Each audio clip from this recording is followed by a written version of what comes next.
now we're being recorded, I believe. Yes. Okay.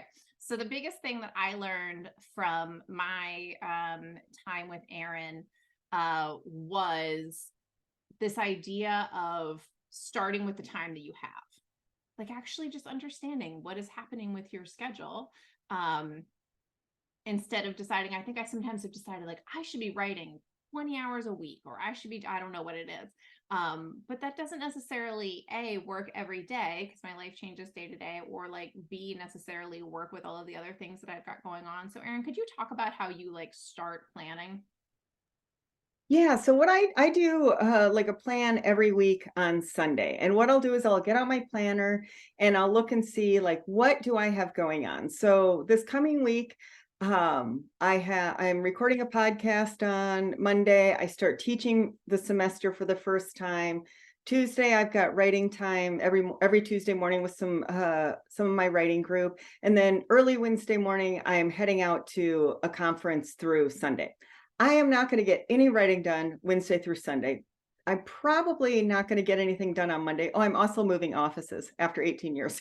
So I have to get that all set up at school too. So that's Monday. I'll do 2 hours on Tuesday, and that's it for next week.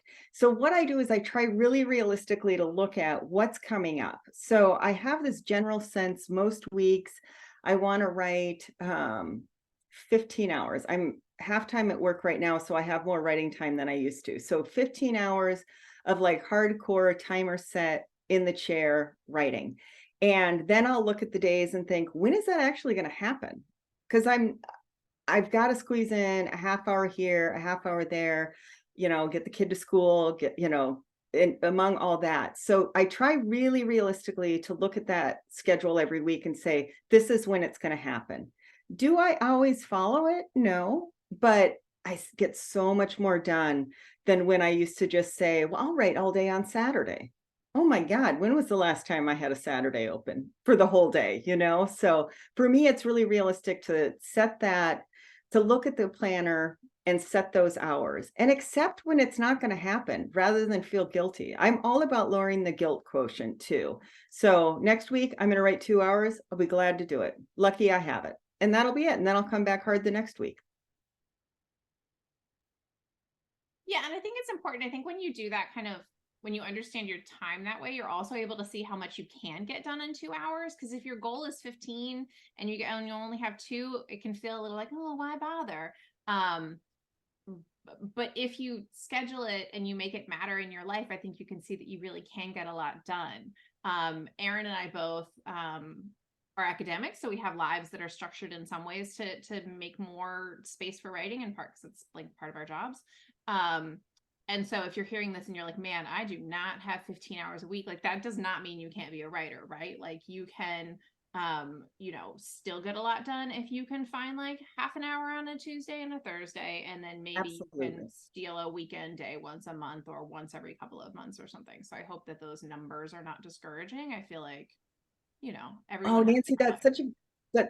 that's such a good point because I was thinking about that today too, about like how my time has shifted. So I've been teaching now for like 20 years and I am way more efficient at it than I used to be. And like I said, I'm half time. So I'm like 15 hours is a lot. If you had told me 15 years ago I could write 15 hours a week, I'm like, I don't know whose life you're looking at, but that's not happening.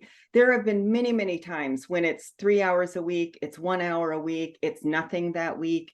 So yeah, I think that's why if you can be realistic about what you think you really can get done, you're not going to feel bad about it. You're not going to be like, oh, I'm going to write 20 hours this week. Like, no, there's no, that's so much time. So yeah, I think that being realistic about what you have is excellent. And do not think you need 15 hours a week. If you can get 20 minutes and that's what you plan to get, you're so ahead of the game. Okay, so let's turn this over to a little bit of work time. What I'm going to suggest that folks do is, first of all, reflect on those questions, and I'll put them in the chat again. I love, by the way, what Debbie is saying about writing time and thinking time, and we'll definitely talk about that because I count thinking as part of writing. I think that's important. Sorry. So what I'm going to ask you to do, I'm going to give you some work time so we can actually get some things on calendars. I think it would be helpful to start by thinking about what is it that you want to work on and why does it matter to you? And you can think about that in whatever unit of time makes sense for you. If you want to think like in September, this is what I'm going to do. Or if you're going to think by the end of the year, this is the time of year where I start to think like, well, the year's almost over, but really it's not. There's 4 months left. There's like a lot of time. So if you think about like, what were my big goals for the year? You still have a lot of time actually to get those things done. So start by thinking about what it is that you want to work on and why. And then 2, do the thing that Erin just described and think about the time that's actually available for you. If you're thinking now until the end of the year, I think it'd be a lot to actually like map out the whole calendar, but maybe you could see like, do I have big deadlines? Do I have travel? Is there stuff going on with my family? Those kinds of things. It really helps me just to see at a kind of high level, like what's going on. I tend to work at a month and then do a more detailed plan for a week. Okay, so those are 2 things, reflection questions, and then actually like take a look at a calendar and see where you have writing time available. Let's work on that for 10 minutes. And then we'll come back in and talk about some kind of specific strategies for managing and organizing your time.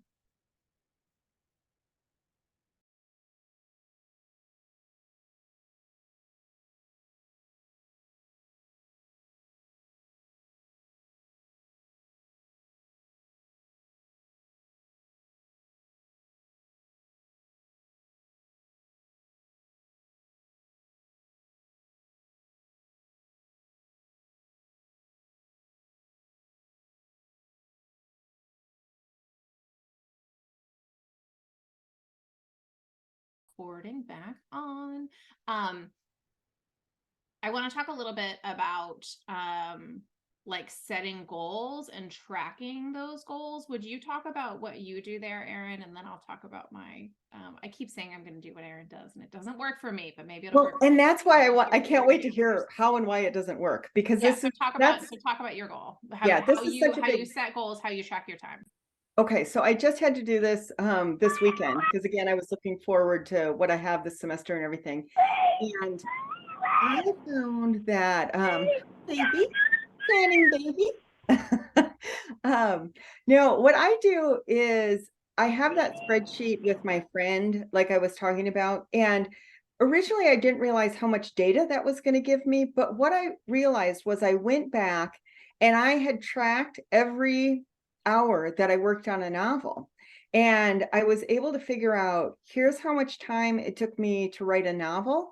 The first draft of a novel, it was, for this novel, it was, oh yeah, you can see that spreadsheet. But it would give me, like I figured out it took me 90 hours to write a first draft. And that was only 18% of the actual work on the novel. So 82% was in revision. And yet when I looked at how many months I had worked on this novel, it was over half the months in the first draft. So what I realized was, I hate first drafts. I will do anything I can to avoid them. So like, once I realized that, I cut down my first draft on my next novel from 13 months to 2.5. And it was almost the exact same number of hours. So one of them was 90 and one of them was 88.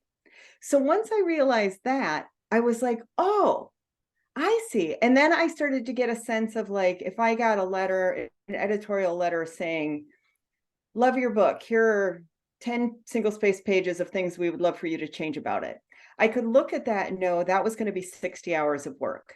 I knew I would have to put in like 300 hours of work to get the first draft or to get the revisions to the point where I could share it with a reader. And everybody's numbers are going to be different. That's like not the point. But the point is that if you have that kind of data, you can go back and figure out how it's going to help you. So I was talking with my agent and she said, hey, when can I see a draft of this book? And I said, 300 hours. Let me figure it out. So I've figured if I want to get this to her in 6 months, that means I have to work this many months or this many hours a week to get that to her. And it was so incredibly helpful because if somebody had asked me before, well, how long is it going to take you to write that novel? I would have been like 2 years. Are you kidding me? But now I know if I can actually get this many hours of writing in, it helps me figure out what the plan is going to be. And I also, kind of along with that, oh, I don't even remember. I can't keep my head straight since COVID. I was going to tell you something else. I'm sure it was the most brilliant thing I would have said, but I'll come back because I'll remember it eventually. But Nancy, I want to hear why that didn't work for you. Okay. So, so Erin's system of like tracking her time, doing the spreadsheet, doing whatever. I keep setting up spreadsheets. It just does not work for my brain. I think in part it might be a genre difference that I'm doing narrative nonfiction. It's like half research, half memoir.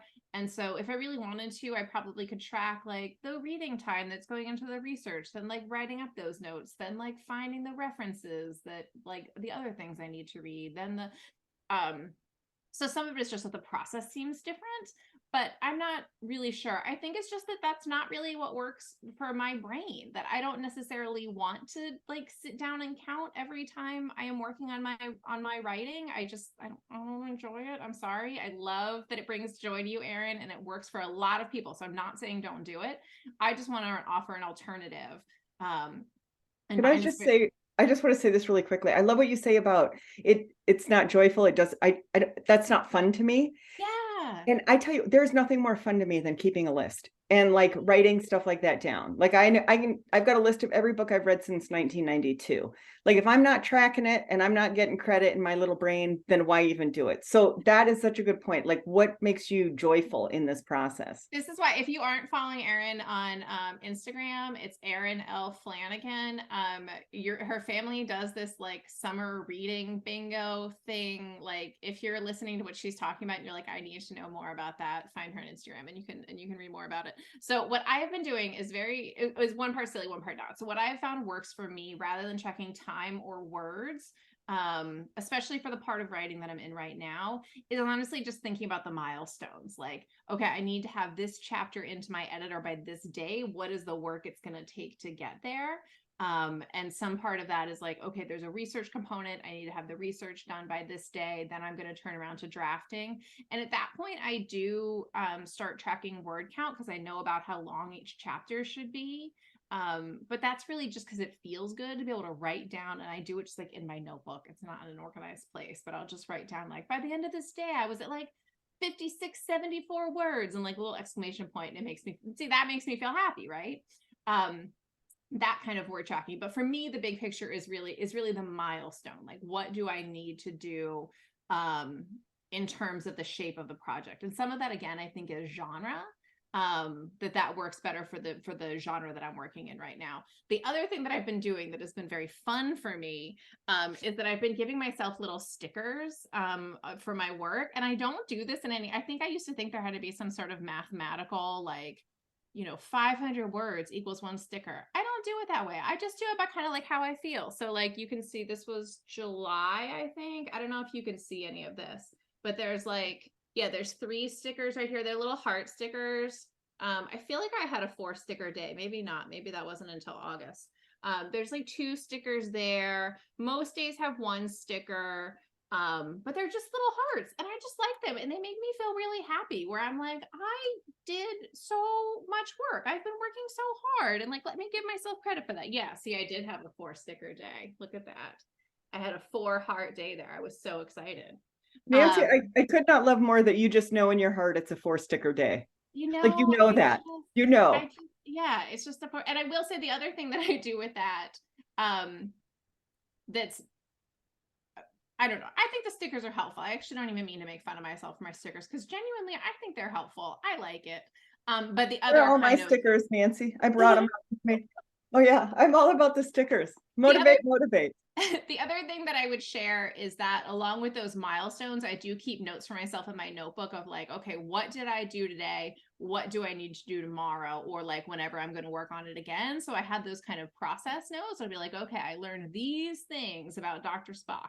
I still have these questions, or I came up with, and Debbie was talking about like thinking time, right? And in addition to writing time, that's something that I've really realized working on this book in particular, that I need time to think and I need to have a way of counting that as the process. So days where I'm just kind of like thinking about what the draft is, and maybe I'm in my notebook, like kind of trying to map out, or I do a lot of, there's nothing there now, but I do a lot of like mapping on a blank wall in the room, with like index cards and things. Like all of that kind of thinking still counts and would still earn me a sticker. And I think that's important for me to have that kind of like process and reflection built in. I love that. I like, because I do think that's such a big issue of like, and again, it's, you have to know in your heart, what am I getting credit for? Am I really thinking about this? Like for me, there is nothing worse than having to think about a project. Like to actually think like about the structure. I want to do, I have to be moving. Like I want to be writing, which is why revisions are such a mess for me. But like I remember I called my dad once and I said, Dad, how do I cook a steak on the grill? And he said, you got to sneak up on it. And I'm like, I don't know what the hell that means, Ken Flanagan. But I thought it was the funniest thing. So that's me thinking about projects now. I'm like, I got to sneak up on it. So what I do is I do puzzles or like something where my mind is enough occupied that I can be thinking about it, but not thinking about it. So I don't get credit for those, but I do keep a list of all the puzzles I do. I've done 37 this year. Thank you very much. So like, but I think that's a really smart thing to take into account is like what's the thinking process? How does that work for you? Yeah. I want to say like two more things, and then we'll turn this back to you all for some writing time. One is the thing that we've both been kind of circling around, which is the idea of accountability. And I think I thought for a long time about accountability as this kind of like stick that I would club myself with, like, have I done enough? Have I worked enough? And I really come around to thinking about it the other way. Like, how can I make sure that I feel like I'm on track, that I'm giving myself credit for my work, that I'm able to see how hard I'm working? That's why I love those stickers, because I'm like, man, I've been working so hard. And so there's lots of ways of thinking about accountability. It's not very scientific, but I actually really like Gretchen Rubin's 4 tendencies as a way of, yeah. And I've written about that, and Erin, if you have 4 tendencies stuff that you want to put in there, anyone who knows me can probably guess my type. I'm an obliger all day long. What's that? I'm an obliger all day long. Oh, interesting. And so what are you? Oh, I'm an upholder. You're what? An upholder. I know. That seems way better. But in any case, so if you know what we're talking about, you probably are like, ooh, I would love to tell you my tendency. You're welcome to in the chat. And if you don't, I think she's really helpful. Erin, if you have any like 4 tendencies related things you want to share, there's a little chat that's online. And I've written about this in terms of how it might connect to like writing practice. But the idea basically is like, according to your kind of personality and temperament, what helps you feel accountable? My stars and stickers and things, plus, you know, like an editor who is at this point waiting for my work, help me to feel accountable. Erin's talking about the accountability of like knowing that Charlotte is going to be able to go in there and see, you know, if she's been doing her writing, and that she can go in and see what Charlotte's been doing and cheering her on for that. So I think there are lots of ways of building in accountability for yourself, but I really just think that anyone who's writing needs the sense that other people care that you're writing, right? It can be so hard and so lonely. And if you're working on a long project, or really if you're doing any kind of writing, it's so helpful to know that there are other people who are going to ask you like, hey, what are you working on? And to see you as a writer. I mean, there are people here that I've been in writing groups with at various points in my life, and that's been so important to me. So one big thing I wanted to say was accountability. The other thing I wanted to talk about, which is a little more kind of like nitty gritty, is just the idea of batching tasks. I love a task, right? I love something that I can put on a planner and just like check off my list. But it is really easy for me to spend a whole day doing tasks. Like, oh, I'm just going to do these couple of things real quick, and then I'll get to my writing, and I do all my tasks, or maybe they take longer than I thought I would, and I don't do them, and I don't get to the writing. So one thing that's been really important to me is batching those tasks. Like tomorrow I'm doing in the afternoon all my annoying tasks. I'm like taking my kids to get their haircuts, do the back to school shopping, all that kind of stuff. We're just going to like try to knock out as much as we can in one day, so that I have time other parts in the week. So it's really helpful for me to think about batching those things that can go together. And I think that's true for writing things too. Like if you're in a place where you're submitting, yeah, email man, if you're submitting, if you're pitching, doing those kinds of things, that kind of stuff just like requires brain space. that for me is really the opposite of creative work, even though it is creative. But like, so I feel like if I'm pitching, I try to pitch like a couple things, and maybe that's what I do in that week, is just getting those pitches together, and then I work on something else. But kind of like corralling those things from the actual like creation of new words has been really helpful to me. And it is hard, right? Because like, man, it's so satisfying to like answer an email and check it off your list, or, you know, do your return to the post office sometime or whatever. But I think if you can batch, if you can separate those tasks from like new creative production, that's really helpful. Yeah, man, email. Whew, we could have a whole other conversation about that. Let's do this. Let's turn back to a little bit more work time. And the question here would be, and I'll put this in the chat as well, for one writing project, and it could be this month, it could be some other quantity of time. What's your goal? And then how will you measure your progress? So if you are working on poems, what do you want to do by the end of the month? If you are working on a novel, what do you want to do? And some people already had these kinds of things mapped out in the conversation that we had earlier. So you might already be ahead of this. And then you can think also about how will you know if you're on the way, like what measures will you use to keep yourself accountable? Does that make sense? Okay. All right, my questions are in there. Let's work for like 7 minutes, and then we'll come back together and close out and give away some books.